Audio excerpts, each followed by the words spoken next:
Hello, AP Macro friends. Welcome to another episode of AP Daily Live. My name is Jennifer Rayfields. I'm an AP Economics teacher at Ridgewood High School, and I'm delighted to be your teacher for this sixth review lesson as you get ready for the AP Macroeconomics exam. So let's see what we have on the agenda for this lesson.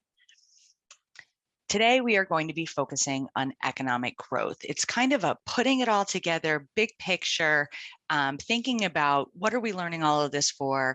Why do we care about the economy? Why do we study macroeconomics? That's really sort of where we're headed in this unit, and you're going to in this lesson. And what you'll see is we're going to be pulling up a bunch of different topics together. Economic growth is something that's been spiraled in throughout the entire course. You started talking about it back in Unit 1 when you first started using the production possibilities curve. So even though the focus topic is 5.6, which is economic growth, here's what else we'll be looking at tonight. So we're going to be talking about what is economic growth and how do we get it. We're also going to be looking at how we measure it. That's going to bring us back to Unit 2, where we looked at the meaning and calculation of GDP. We're going to be looking at all the different ways to model economic growth that you've been learning about in the course. So we'll visit topics 1.2, 2.7, 3.5, and 5.6. We'll bring up the aggregate production function. We're going to finish up our review by looking at different policies that can promote growth and different policies that may actually hinder or inhibit economic growth. And as always, lots of practice questions teed up for you, both MCQ and FRQ. So a lot packed into tonight's session. So why don't we go ahead and get started? We are going to begin with a few review questions. We'll start slow. Here we go. Remember, when you see the blue pause button, you can pause your video, try to answer the question. Okay, hopefully this one felt good to you. Hopefully you know that the definition of economic growth is a sustained increase in real GDP per capita. This is a typical definitional question here. Let's take a look at another way this can be assessed.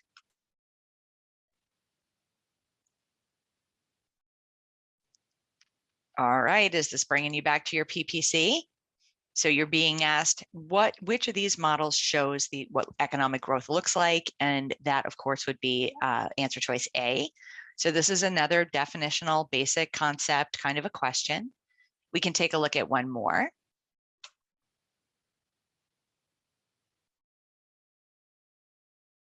All right, so hopefully what you see is this question is asking you, can you see the same thing? Only last question was the PPC. This question was using the aggregate demand, aggregate supply model. And in this case, we didn't have to worry so much about the distinction between long run and short run aggregate supply. What we want to recognize is that if the amount of output that we can produce when the economy is at full employment, if that goes up, we've got economic growth. All right, so we are going to get into a review now. Here we go. So what I really like to do, to set the stage is bring back what are all the terms and definitions that are related to economic growth. Some of these go back to Unit 2. These are the terms and definitions you want to know. We had examples of the kinds of questions that test definitions. These are all words you want to be comfortable using, comfortable recognizing in a question. And then, of course, the tools that we use to model economic growth include the production possibilities curve, the aggregate demand, aggregate supply model, and the aggregate production function. In the exam, you will have to be able to draw a correctly labeled production possibilities curve and show economic growth in it. You'll have to do the same thing with the aggregate demand, aggregate supply model. If you haven't seen the aggregate production function, don't worry. This is a topic that's included in the course and exam description. Conceptually, it's going to make a lot of sense to you. You've been using the words all semester long, and this graph, you may see it in a question, but you wouldn't have to be able to produce it in a free response question. Okay, but the PPC, ADAS, those you want to know, as my good friend says, like it's your job. Okay, so this we've already been talking about. Economic growth is defined as increases in real GDP per capita over time. So yes, the dollar value of real GDP may go up, but if the population is increasing at a faster rate, we don't actually have increases in real GDP per capita. So this is the definition that we really want to hone in on. And the thing that really determines the economic growth rate for a country is the rate at which productive capacity is added to an economy. So if you don't remember that, you might be thinking, well, what does that mean, productive capacity? as you know, capital stock refers to all of the things a society has that allows it to produce goods and services. And so that's the factors of production or resources, physical capital, human capital. A nation's infrastructure contributes to its productive capacity, the technology that an economy has. All of that refers to capital stock. And remember, capital formation is the adding of capital stock to an economy. So all of that together is really the productive capacity. How much goods and services can the economy produce? Remember too that investment spending is the determinant of productive capacity, because gross private domestic investment, or even when the government does investment spending, that is the adding of productive capacity to an economy. So we always want to connect investment spending to the economic growth rate. The more investment spending we do, the more economic growth we have. The less investment spending we do, the less economic growth we have. That's a key connection that you want to hold on to whenever you are asked questions about these concepts. And finally, you also want to not make the mistake that's really common, which is confusing short-run increases in output with economic growth. So you can model a short-run increase in output that results from an increase in aggregate demand or an increase in short-run aggregate supply. But unless those produce sustained increases in the full employment level of output, it's just a short-run increase and it's not economic growth. So here's a graph that illustrates what economic growth looks like. This is how we measure it. This is from Fred, the St. Louis Federal Reserve economic data. This is real GDP per capita over time. And as you can see, we've got this steady increase over the years with, of course, the ups and downs that are characterized that happen because of the business cycle. If you have to calculate real GDP per capita, remember it's real GDP divided by the entire population. Real GDP, is the sum of all aggregate spending in the economy when we use the expenditures approach. So you could also calculate it as C plus I plus G plus XN over the population. And going back to the circular flow, you'll remember that the aggregate spending formula produces the same amount of GDP as the aggregate income formula.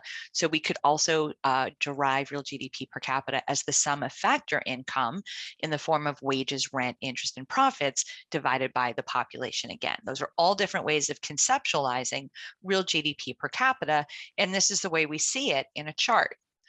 We can also think about it as the rate of change of economic growth. So here's a graph that shows the rate at which real GDP changes over time. So whenever we want to calculate the growth rate of something, we use our rate of change formula, which is new minus old over old times 100. So if you had to calculate the economic growth rate, you would take the real GDP in year 2 minus real GDP in year 1 over real GDP in year 1 times 100.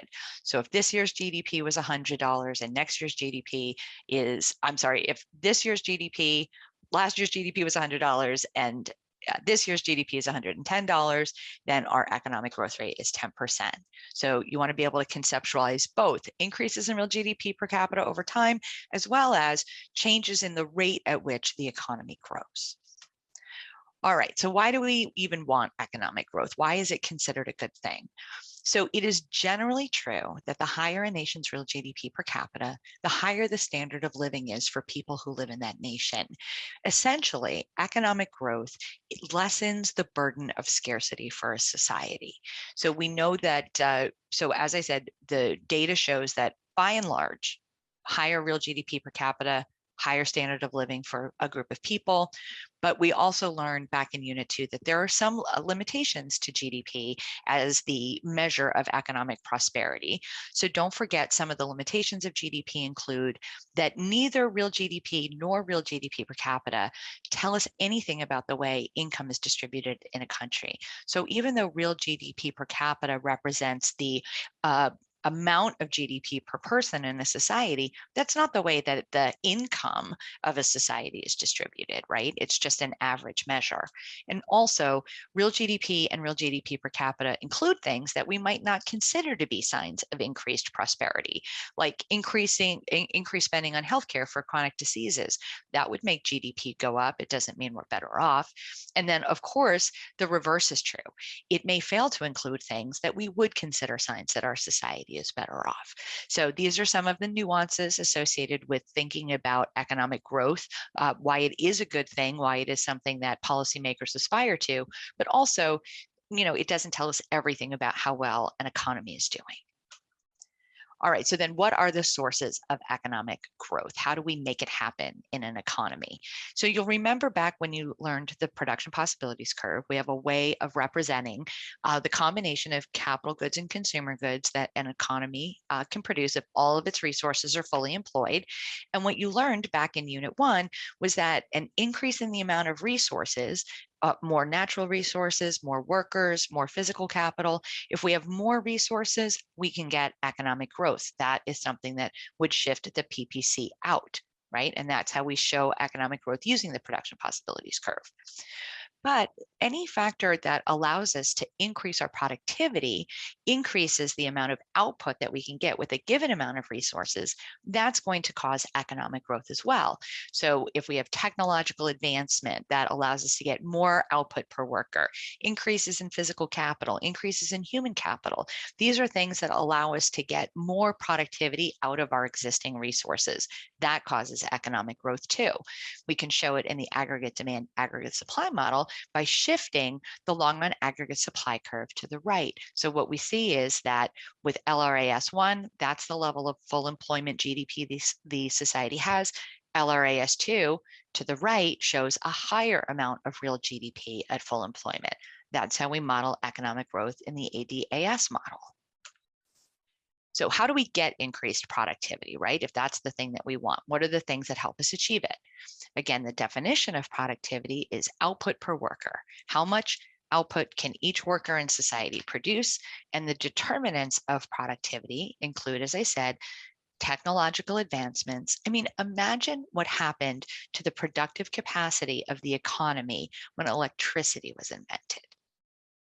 Right? That one invention allowed for so much more output per worker because we could harness the power of electricity to help fuel the production process. Think about the way that a computer revolutionized the amount of output per worker in certain industries like accounting and secretarial work.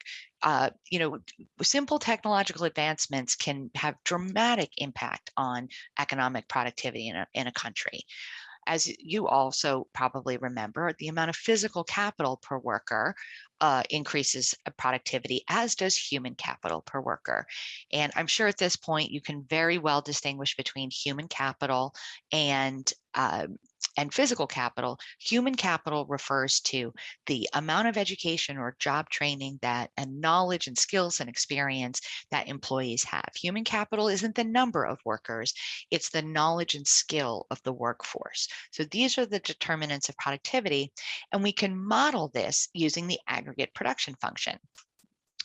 This graph shows us the relationship between real GDP in dollars and employment in holding capital and technology constant. So if we have a constant amount of capital and technology, this graph shows us the amount of real GDP we can have for each worker in the economy. So we have real GDP on the vertical axis that's measured in dollars, and we have employment, or the number of workers, on the horizontal axis. And so the curve in the model is this upward sloping line that we label Y1. So Y, right, go back to ADAS model, Y stands for income. Income equals real GDP. So this curve shows us that as the number of workers in an economy increases, real GDP in the economy increases. But notice that the curve shows that it increases at a decreasing rate. Do you remember why that is? Do you remember the law of diminishing returns to an input? As more workers are added to existing amount of physical capital, we get less output per worker. So we have increases in real GDP as employment increases, but it increases at a decreasing rate. We can show economic growth in the aggregate production function by shifting the curve up. So this is what economic growth looks like in the aggregate production function. Okay, so we would go from some level of output per worker to a higher level of output per worker. So that's a review of those things. Remember again that investment spending, we always want to connect to economic growth. So I want to show you how to think about the relationship between investment spending and economic growth using the PPC and the aggregate demand, aggregate supply model.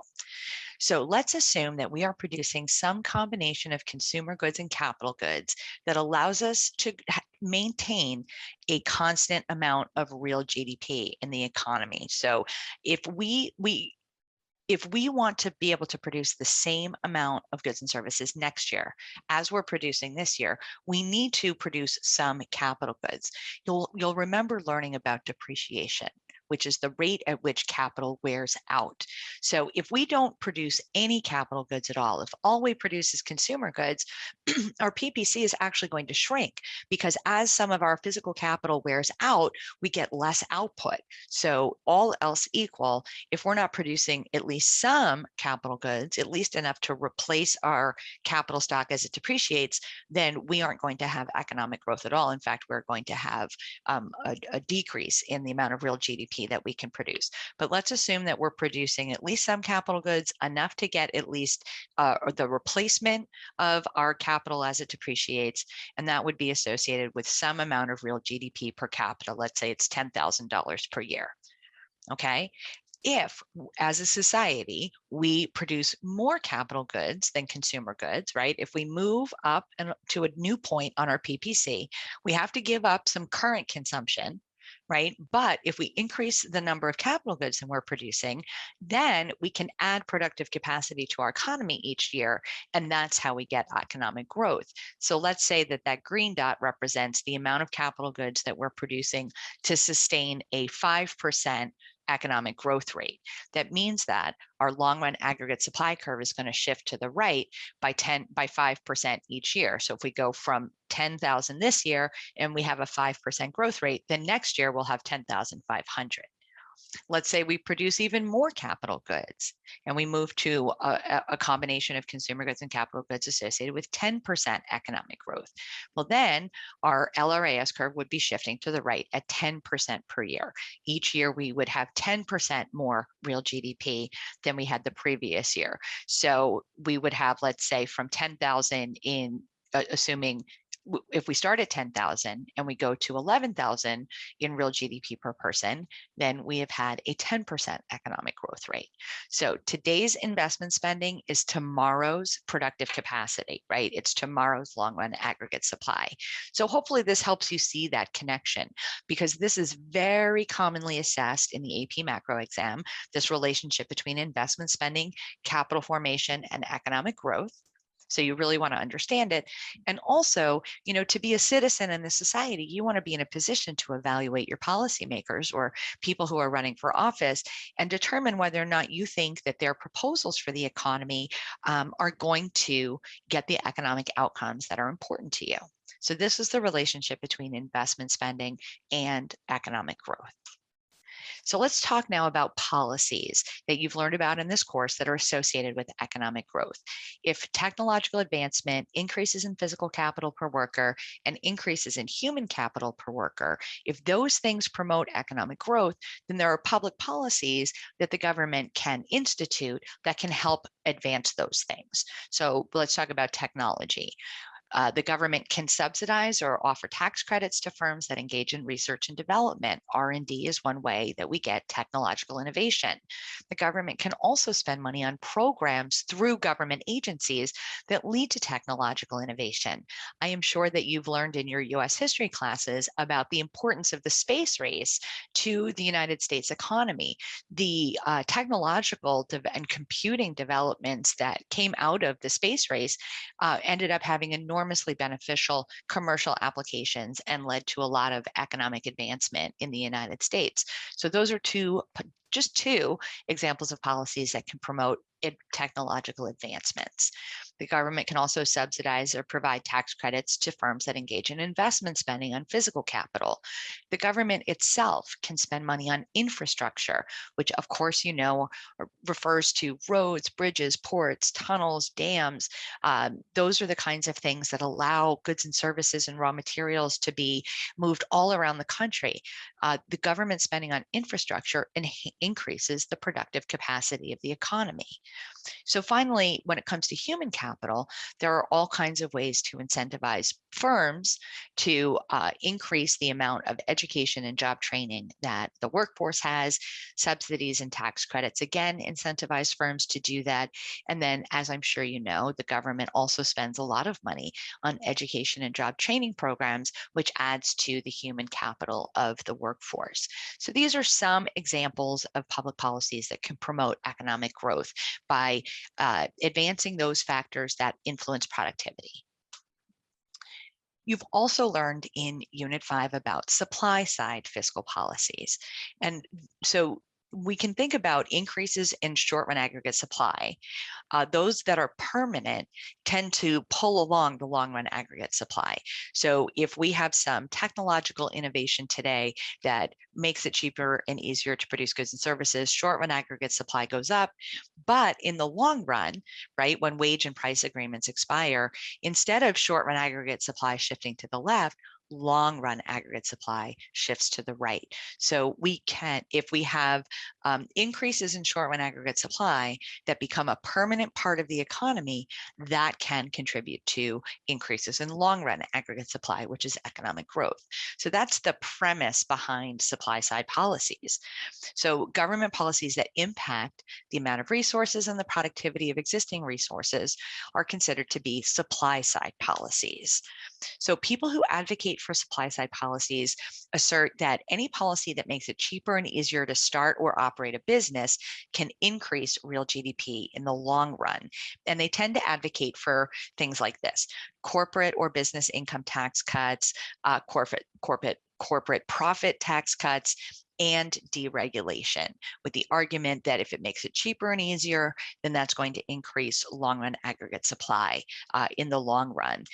They also argue for tax cuts on income earned from savings, which we'll talk about in a second. So if you see interest income tax cuts or capital gains tax cuts, you want to connect that to savings. People who save their money, who aren't going to be consuming now, they're saving to consume later on. They want to protect themselves against the loss of purchasing power caused by inflation, and they want to earn some rate of return. So that goes back to Unit 4. So think about that, and let's connect this to economic growth. So, and finally, the last thing to keep in mind is that supply side economists often argue that income tax cuts on households will affect aggregate supply more than they will affect aggregate demand.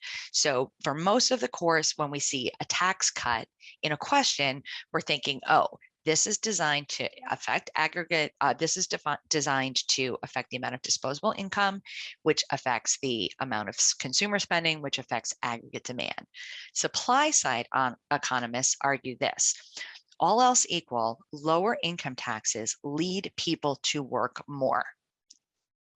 So if lower income taxes lead to higher disposable income, which leads to more savings because people are working more, this increases the supply of loanable funds.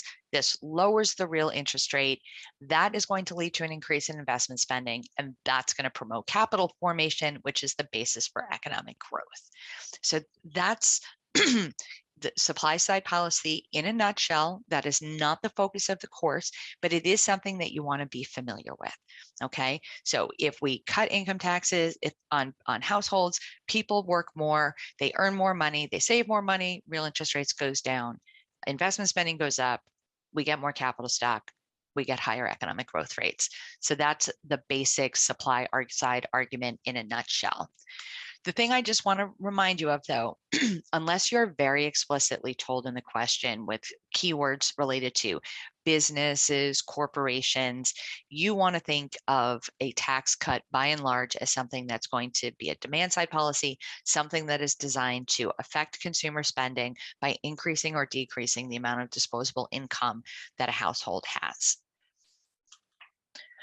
All right, so what we've really been talking about are those factors that are considered to be associated with promoting economic growth. And now we want to think about the policy, how those policies might inhibit economic growth. And this is getting to the idea of crowding out, which you've probably talked about.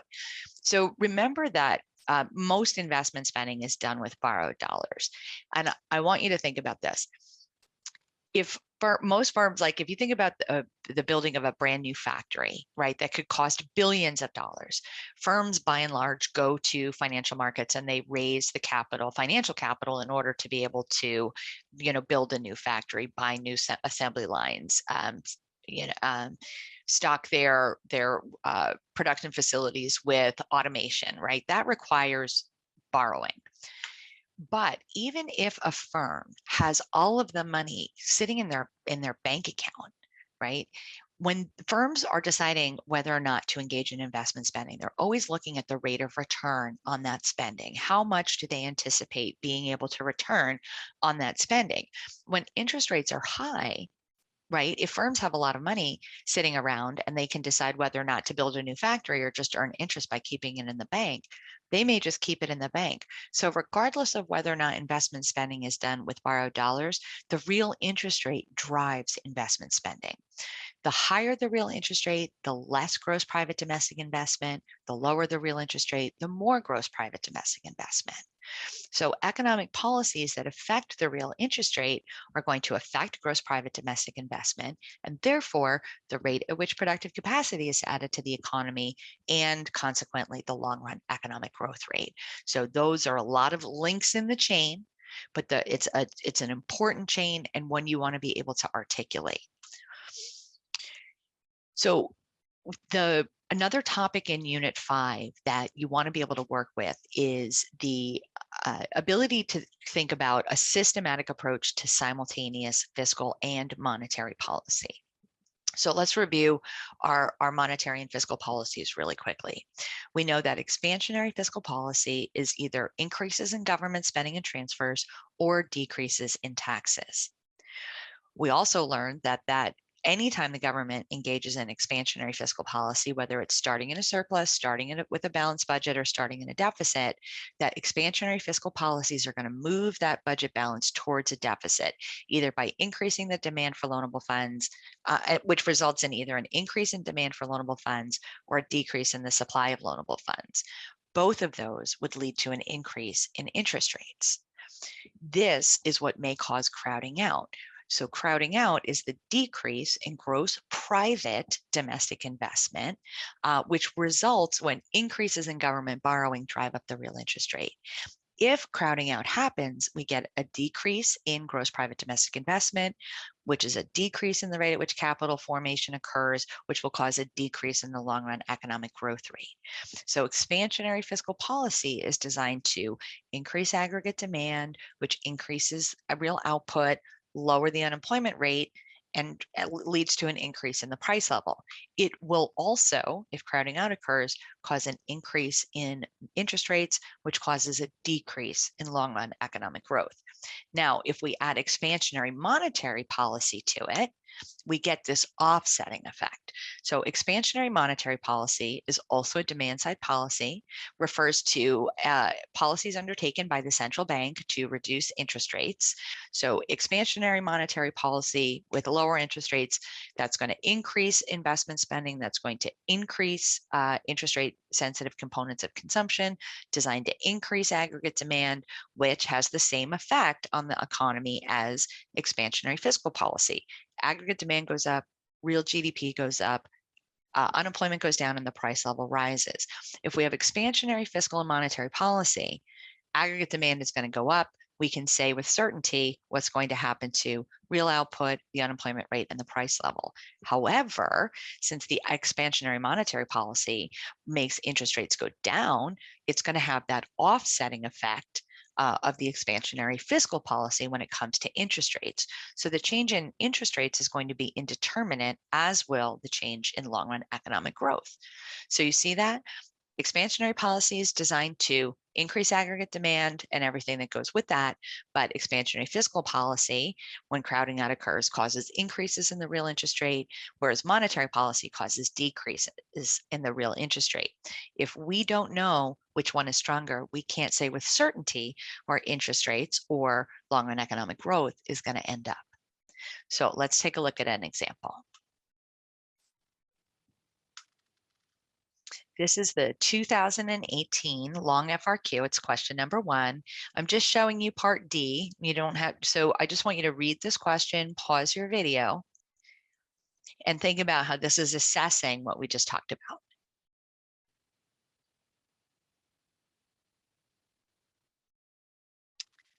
All right, so you see we're implementing a combination of expansionary fiscal and monetary policies, and we're asked, in the absence of complete crowding out, what will be the effect of those policies on these 3 variables? So for aggregate demand, it's going to go up. We're not asked to explain, so we just say aggregate demand will increase, period. If we had to explain, this would be the explanation. We have to assert what's happening to the price level. Price level is going to increase, all else equal. If short run aggregate supply is upward sloping, if we have an increase in aggregate demand, that's going to cause the price level to rise. Again, we don't have to explain, but we have the explanation if we need it. The last part of this question, and it was one that kids really struggled with on the exam that year, the change in interest rates is indeterminate for the reasons we just discussed. Expansionary fiscal policy causes interest rates to go up. Expansionary monetary policy causes interest rates to go down. So the net change in interest rates is indeterminate. Okay. Okay, so that brings us to the end of our review part of this video. And now we are going to practice. So we've got lots of multiple choice ready for you and several FRQs. So for each slide, you can pause your video, you can try to answer the question on your own, and then we will go through the answers together. Here we go. We'll start with our multiple choice. Pause your video. Hopefully this was one that you are able to answer right away. What is going to increase the long run economic growth rate of an economy's real per capita income? And of course, that is the educational attainment of the population. That's one of our sources of productivity. Okay, population growth may increase real GDP, but it's not going to increase real GDP per capita. And none of the others are going to. So the supply of money in circulation, that's kind of a trick question. Remember what you learned about in Unit 5, the long run neutrality of money. In the long run, money is not a resource. Money facilitates economic transactions. Increases in the money supply are not going to lead to increases in real GDP. All right, let's go on to another one.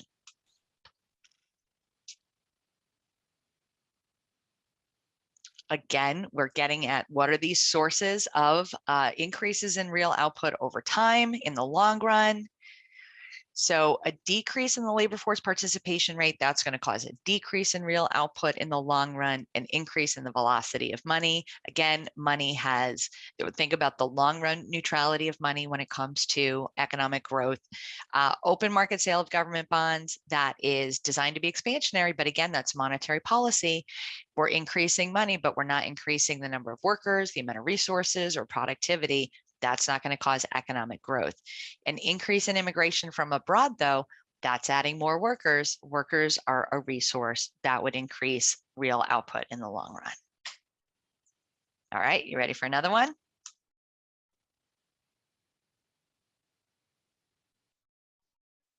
Do you recognize this as another question that's asking you for the definition of improvements in the standard of living? Yeah, there you go. An increase in real per capita GDP. I can totally understand if you were vacillating between A and B. An increase in nominal per capita GDP, remember, nominal means not adjusted for changes in the price level, not adjusted for inflation. If we have increases in nominal GDP and they are entirely due to increases in the price level and not in any way a function of increased output, we can have a higher nominal GDP figure, but we don't have economic growth. And so we don't have improvements in a country's standard of living. This one, take a moment, read it, think about it.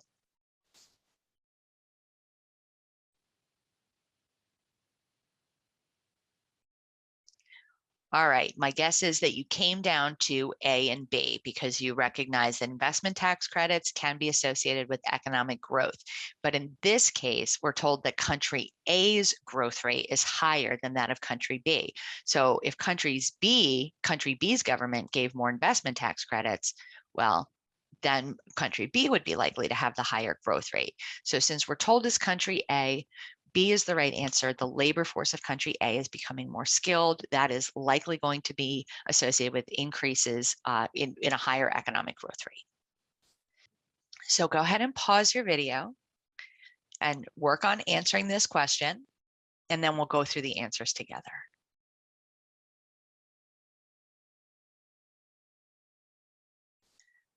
Okay, so part A asks us to identify a fiscal policy action that could restore the economy to full employment. So if the economy is currently below full employment, that means we're in a recessionary gap.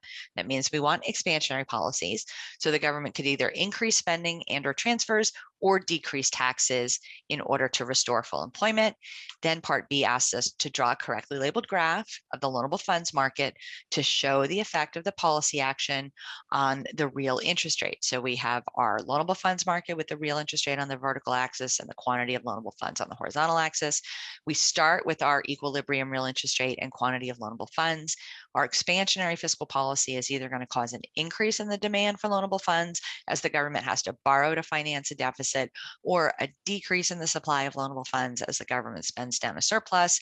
Either way, increases in expansionary fiscal policy going to drive up that real interest rate. So make sure that you're showing on the vertical axis what is happening to the real interest rate. And then part C says, based solely on the real interest rate change in part B, right? That's where we want to draw our attention. We don't want to think about what might have been the effect of the fiscal policy. If that fiscal policy was government spending, building a bridge, that's not where we're going with this question. We just want to think about what happens as a result of the increase in the real interest rate. So we have to figure out what happens to net exports and the stock of physical capital, and we have to explain both. So let's take a look. So I tried to tease out that there are 3 different links in the chain in part C1.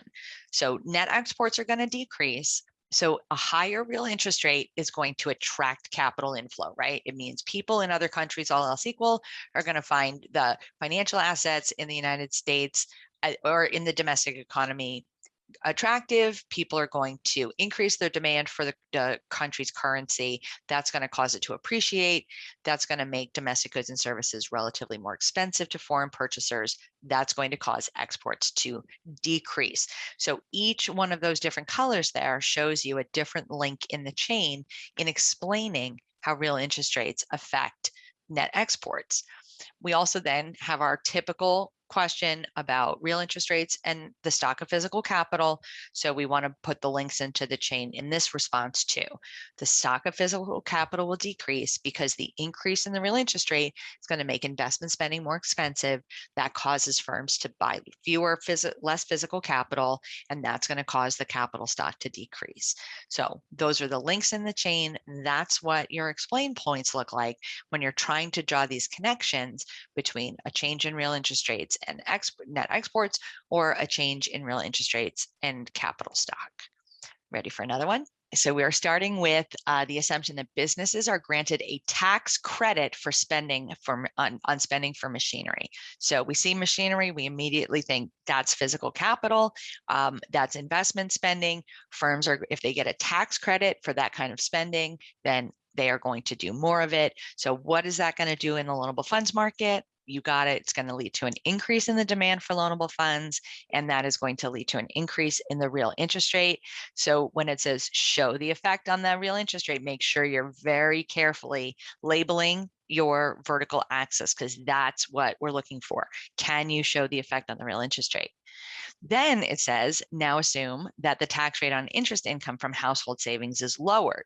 So people save their money in the bank, they earn interest on those savings accounts. That interest is income and it's subject to income taxes. All else equal, if there's a change in the tax rate on that income, people are going to save more money. So what does that look like in the loanable funds market? I know you got this. That's going to cause an increase in the supply of loanable funds. All else equal, people are going to save more money in the bank because the return is going to be higher when the interest income taxes fall. And so that's going to lead to a decrease in the real interest rate. So now, given your answer to part B, the decrease in that real interest rate, what is going to happen to the country's production possibilities curve? So that's going to shift that curve outward for the reasons that we've been talking about this whole video. So hopefully what you're seeing is all the different ways these topics and concepts can be combined in a question, but we're fundamentally getting at the same thing. What is the effect of policy on interest rates, and what is the effect of interest rates on investment spending and economic growth? This, we would show it in a PPC by shifting the curve out. Hopefully you've got all the links in the chain. And I want you to get really good at this. So I have a couple more questions for you. Here we go. Go ahead and pause your video.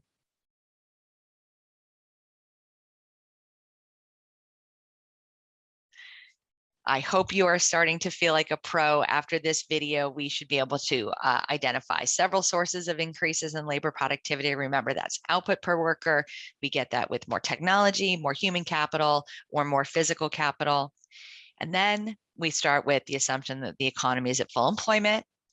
Productivity has been rising. We have to show, using a correctly labeled graph of aggregate demand and aggregate supply, the long run effect of that increase in productivity. So part B, we're told to assume the economy is at full employment and we have an increase in productivity. We have to show the effect of that on the aggregate demand and aggregate supply. So here we go. We have our aggregate demand, aggregate supply graph, price level and real GDP. We can use a downward sloping aggregate demand, upward sloping short run aggregate supply. Start with our initial price level, but we're told we're at full employment. So that means we can put our long run aggregate supply curve to show that current output is equal to potential output. So those increases in productivity in the short run, that's going to get short run aggregate supply to shift to the right. That's going to drive the price level down. Output's going to go up. But what's going to happen in the long run? That increased productivity is going to result in an increase in the amount of output we can produce in the long run. So in the long run aggregate supply is going to increase. So that's how we would graph the response to part B. Short run aggregate supply and long run aggregate supply both shift to the right, causing the price level to fall and full employment level output to increase. So let's take a look at part C. The economy produces two goods, good X and Y, using the correctly labeled PPC. We're going to show the effect again of that increase in productivity. You already know what this is going to look like. We see the PPC shifts out from PPC1 to PPC2. That's a correctly labeled graph showing economic growth in the PPC. Okay, got another one in you? Pause your video. This is bringing in Unit 6.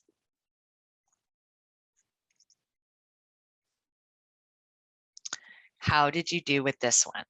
I know this is a hard question and it requires a lot of thought, but I bet you are on the right track. So if we have political instability in a country and investors move their funds out of the country, the effect on the international value of the country's currency can be explained as is written on the screen. So if we have a decrease in the desirability of a country's financial assets, the demand for that country's currency is going to fall. And also investors who already own financial assets in that country are going to sell them. So we're going to have net capital outflow, and they're going to increase the supply of currency. So regardless of whether or not it's the decrease in the demand for the currency or the increase in the supply of the currency, that currency is going to depreciate. So then we have to use a correctly labeled graph of the loanable funds market to show what's happening in TARA on the real interest rate. So hopefully you recognize this is going to cause a decrease in the supply of loanable funds, right? People are going to take their money out of the country. They're going to send their money, save it in other places. The supply of loanable funds in TARA is going to fall. That's going to drive up the equilibrium real interest rate. And of course, part C asks, what's going to happen to economic growth? Well, we know it. We know that the economic growth rate is going to decline because higher real interest rates, less investment spending, less capital formation, less economic growth. All right, we've got one more. Here we go. This is a putting it all together. We really want to be able to talk about all of the things that affect economic growth. This is a great place for us to finish up.